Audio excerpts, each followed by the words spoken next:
शरीयत इस्लामिया के अंदर मुसीबतों से घबरा कर मौत की तमन्ना करना मना है। कोई शख्स किसी मुश्किल में है, बीमारी में है, तकलीफ में है, दुख में है, तो मौत की तमन्ना करे कि इस बीमारी से तो मर जाऊं तो अच्छा है, तो ये मना है उसके लिए। हमारे यहाँ कुछ लोग ला इल्मी की बुनियाद पर छोटा सा झगड़ा घर में हुआ तो कहते हो मैं तो अल्लाह से दुआ करता हूँ मैं अब मारी जाऊं। भाई आप इतनी सी बात नहीं सह सके और आपने इतनी सी बात पर इतनी बड़ी बात कर दी कि मैं अब चला ही जाऊं, और ये झगड़ों के अंदर आम लोग कह देते हैं ये मना है।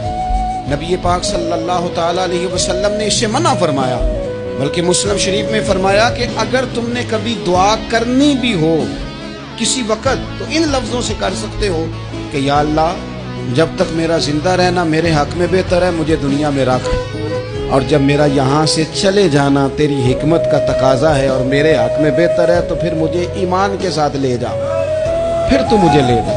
तमन्ना मौत की करना और मुसीबतों से घबरा कर करना, और भाई मुश्किलात में जीना तो हुसन है।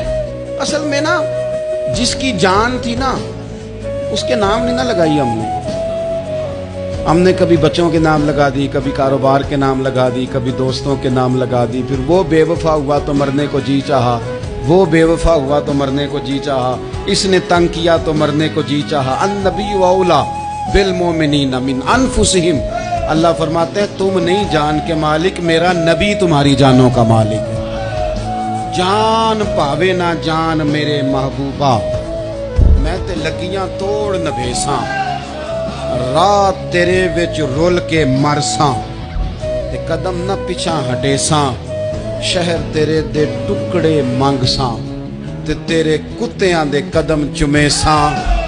आजम ए जान अमानत तेरी, तू जदों मंग से मैं पेश करे सा। ये तो किसी और की है, हमारी है नहीं। तो बहुत सारे लोग घबरा कर हो बड़ी तकलीफ आ गई। भाई आप जल्दी ना करें, बिल्कुल जल्दी ना करें, आप हौसला पैदा करें। और जिया तो जाता ही मुश्किल में है। इकबाल ने कहा था कारे जहां दराज है अब मेरा इंतजार कर। ये जिंदगी लंबी है, ये मुश्किलात से होकर के गुजरती है, इसमें मद्दोजर रहता है। तो शरीयत इस्लामिया में मना है मौत की तमन्ना करना, मौत की ख्वाहिश करना। बल्कि नबी पाक सल्लल्लाहु ताला अलैहि वसल्लम ने तो यहाँ तक इरशाद फरमाया कि तुम मौत की तमन्ना न करो, इसलिए कि अगर तुम बुरे हो और जिंदा हो सकता है जिंदगी में अल्लाह तुम्हें तौबा की तौफीक दे दे, और अगर तुम अच्छे हो तो फिर भी मौत की तमन्ना न करो, इसलिए कि अच्छे हो तो तुम्हारी अच्छाई में रोज बरकत ही हो रही है, लोगों को फायदा ही हो रहा है, खैर ही बट रही है।